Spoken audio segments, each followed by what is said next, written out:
में होना चाहिए। फिर ये पूजा की थाली में इसको क्यों रखते हैं, उसका कारण क्या है?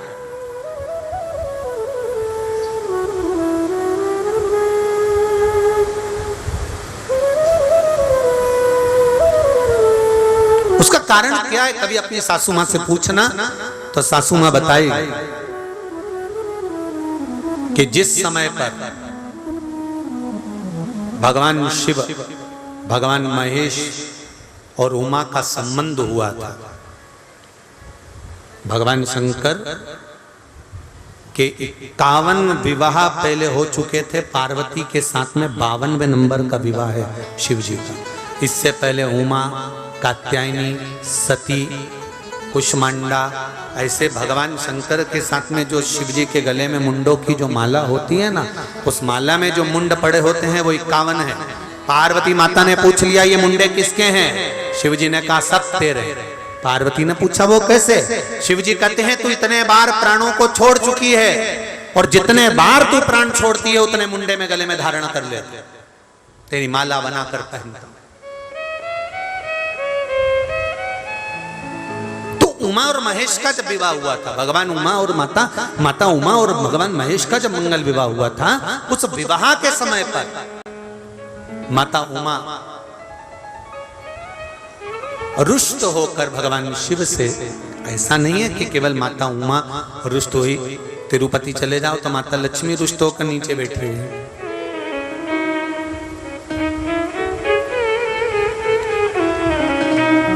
इंद्र जी का दर्शन करो तो इंद्राणी पारिजात के वृक्ष के लिए रुष्ट होकर,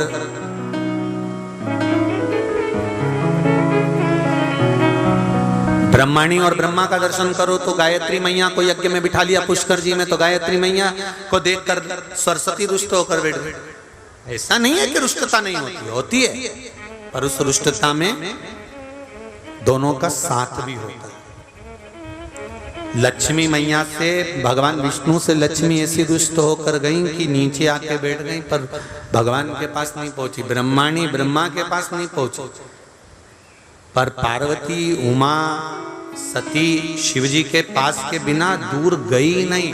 दोनों, पार्वती मैया, माता उमा रुष्ट होकर भगवान महेश से चली गई, और जब भगवान महेश से रुष्ट होकर माता उमा जाती हैं, माता उमा चली जाती हैं, तब उस समय पर ऋषियों ने, संतों ने आकर माता उमा को समझाया। स्वयं देव ऋषि नारद भी उस समय पर पहुंचकर समझाए कि मां, यदि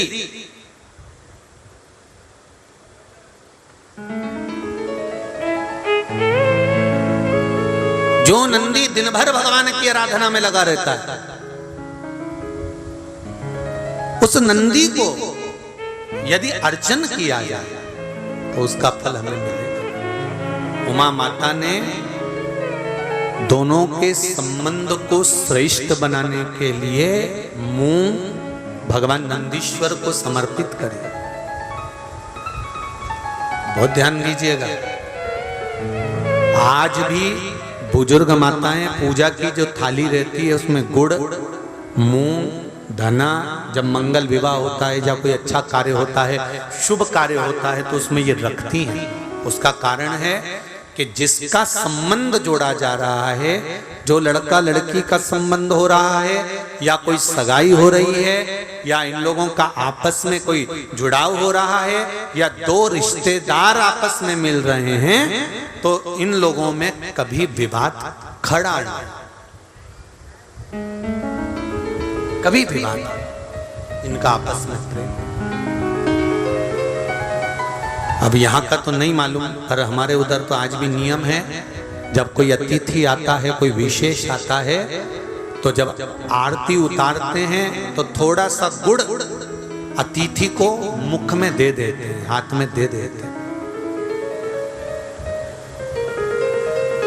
अब यहाँ का नहीं मालूम, पर हमारे उधर का तो नियम है। मारवाड़ में भी, राजस्थान में भी, मध्य प्रदेश में भी, आदि कादि, यहाँ पे भी शायद होगा कि आरती करते समय थोड़ा सा गुड़, उसमें शक्कर नहीं, गुड़ दिया जाए। उस गुड़ की महत्वता क्या होती है? गुड़ की मूलता क्या होती है? महाराज शक्कर के दाने बिखरे रहते हैं और गुड़ के दाने बंधे रहते हैं। इसलिए सनातन धर्म में केक काटने की प्रथा नहीं है। सनातन धर्म में लड्डू बनाकर बांटने की प्रथा। केक सनातन धर्म में नहीं काटा जाता। केक काटोगे तो टुकड़े टुकड़े होकर अलग हो जाएगा। और लड्डू का मतलब होता है कि बिखरे बिखरे दानों को जोड़कर एक कर देना और उसे वितरित कर देना। मतलब संसार को, परिवार को, कुटुंब को एक करने का सनातन धर्म ज्ञान देता। सनातन धर्म वर्णन गुड़ जोड़ता।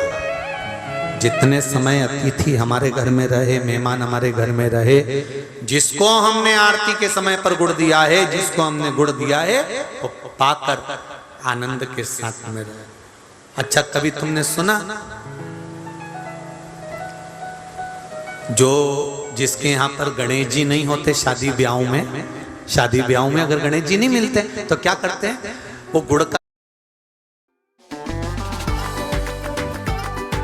फैशन अपना द बैंग वी आर, वो गुड़ का जो ढेला होता है ना, उसी को आधा तोड़कर गणेश जी बना के रख देते हैं और उसी आधे गुड़ के ढेले का भोग लगा देते हैं। गुड़ का ही गणेश और गुड़ ही खजा। देखिए जरा भाव देखिए हमारे सनातन धर्म। भगवान को रिझाने का तरीका देखिए। अब कई लोग कहते हैं ये गुड़ से क्या होता है, ये मूंग से क्या होता है, ये धने से क्या होता है, चावल से क्या होता है, बेलपत्र से क्या होता है। अरे भाई, समर्पित करोगे, पाओगे तो जानोगे ना। और हमने पहले भी कहा, आज फिर कह रहे, शिव मंदिर में चढ़ी हुई बेलपत्र आप अगर उठाकर ला रहे हो, निर्माल्य उठाकर ला रहे हो, तो शंकर भगवान से बेलपत्र लाते समय आपको उठाने से पहले शिव जी के सामने हाथ जोड़कर, हाथ पसार कर कहना पड़ेगा, बाबा मुझे ये रोग है, इस रोग के लिए मुझे औषधि के रूप में आप बेलपत्र दे दीजिए। हम ये नहीं जानते, क्योंकि शिव महापुराण में लिखा है कि नर्मदेश्वर महादेव पर चढ़ा हुआ सामग्री निर्माल्य प्रसाद पा सकते हो, बाकी के शिवलिंग पर चढ़ा हुआ का भाग तो जो वैरागी होते हैं, त्यागी होते हैं, संत होते हैं, साधु होते हैं, उनके लिए होता है। पर यदि हम नर्मदेश्वर महादेव नहीं भी है और हमको रोग है, तकलीफ है, कष्ट है, तो जो बेलपत्र हम शंकर जी से मांग कर ला रहे हैं, उनसे कहकर लाओ हमें औषधि दे दीजिए। तो वो औषधि के रूप में हम लेकर आएंगे, तो वो हम खाएंगे तो हमारे शरीर को वो लगेगी। हम ये नहीं कह रहे कि आप इसी का लेकर आओ या नर्मदेश्वर को ढूंढो फिर उसका शिवलिंग लेकर आओ। कहाँ ढूंढोगे? आप तो औषधि मांग कर लाइए। आप उससे औषधि के रूप में मांगो। शंभो शरणे पड़ी मांगू घड़ी रे घड़ी, दुख काटो दया करी दर्शन आपो। देव ऋषि नारद ने पार्वती जी को देखा, जिनका भाग्य में बताकर आया था, जो पार्वती के पिता को मैं कहकर आया था, ये पार्वती को जो पति मिलेगा वो नग्न वेशधारी, भस्मी रमाने वाला, जटाजूट बांधने वाला, एकांत का आवास करने वाला, ऐसा पति मिलेगा। तो देवऋषि नारद से कहा हम इसका विवाह नहीं करेंगे, हम इसको घर में रखेंगे। तब नारद जी ने कहा बेटी के भाग्य में सुख लिखा होगा तो सुख मिलेगा और दुख लिखा होगा तो दुख मिलेगा। तुम करोड़ों का वैभव देखकर भी दे दोगे, किस्मत में लिखा होगा तो ही तो भोग पाएगी ना, किस्मत में नहीं होगा तो भोगेगी क्या?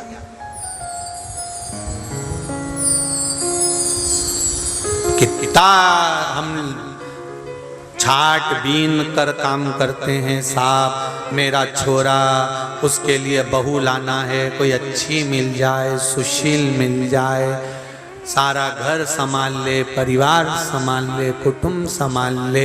कितनी आस लेकर आते हैं, कितना नाचते हैं। महिला संगीत में भी अपन थोड़ा थोड़ा डोल लेते हैं। कितना खर्चा करते हैं, कितना पैसा लगा देते हैं कि बहू आएगी, गरम रोटी देगी, प्रेम से बोलेगी, बहुत स्नेह से रहेगी। मेरे को करना क्या है? गिना चुना परिवार, आजकल कोई इतना बड़ा परिवार नहीं होता, 4 5 6 लोगों का परिवार, सब उसी का तो है। मुझे संभाल लेगी, सेवा करेगी, बहुत अच्छी लड़की आ रही है, बहुत सुंदर आनंद में बहू आ रही है। अब लेकर इतनी तमन्नाओं के साथ आए थे कि अच्छा बोलेगी, गरम रोटी देगी। अब वो क्या दे रही है ये तो सियोर वाला भी नहीं जान सकता। कौन?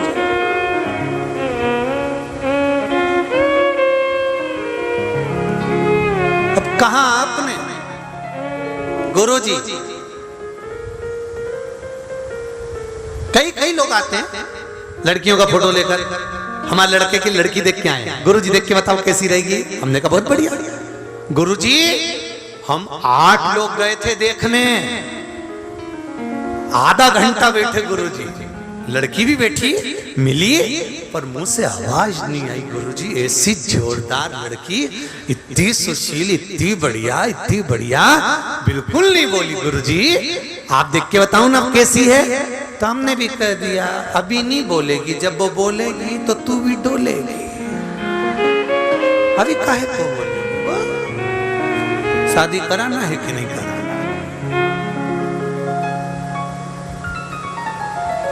एक बात आप लोगों को कहना चाहेंगे, किसी भी घर की बेटी कभी बुरी नहीं होती, केवल हमारे समझने की कमी होती है।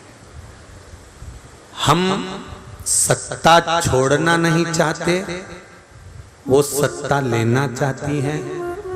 हम अपना लोभ समाप्त नहीं कर पाते, हम उसको बदलना चाहते हैं, वो तुम्हें बदलना चाहती है। और दोनों नहीं जान पाते कि भगवान ने जैसे बनाकर भेजा है, इनको वो नहीं बदल पाया, तो तुम दोनों आपस में कैसे बदल सकती हो?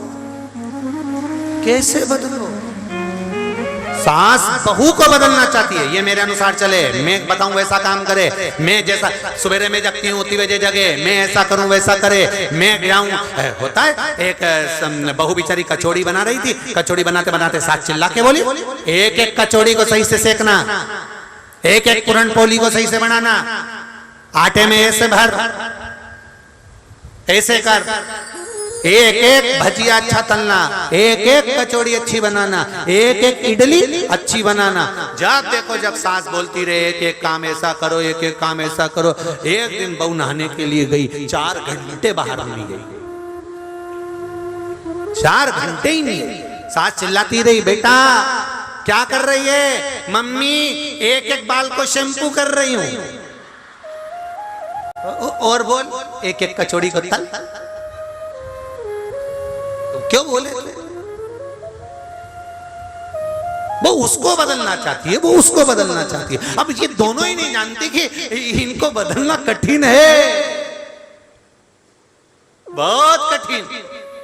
इसलिए सासू जी से भी निवेदन है और बहू रानी जी से भी निवेदन है, दोनों एक दूसरे को मत बदलो। थोड़ा सा जो समय मिले उसमें शंकर का गुणगान करो और जो बने प्रेम से काम करो। इससे बढ़कर कोई आनंद नहीं है साहब। गृहस्थ आश्रम से बड़ा कोई आश्रम नहीं है, उसमें जो सुख है वो सुख कहीं नहीं। आप दिल से रहिए, प्रेम से, आनंद से, स्नेह से। शिव कथा करे देवऋषि नारद ने मन में सोचा कि मैंने इतना बताया सब कुछ, हिमालय राज्य ने कहा मैं बेटी नहीं भी आऊंगा। देवऋषि नारद ने कहा बेटी तो भी आना पड़ेगी, घर में कब तक रखोगे? इसलिए एक निवेदन है, बेटी से कहना जब वो बड़ी हो जाए तो बेटी से कहना कि तू शिव जी की आराधना कर।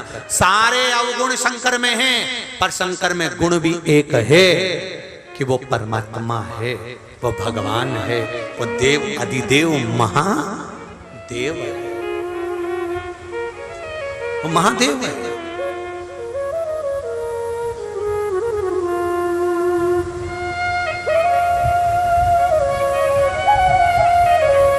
पूछा,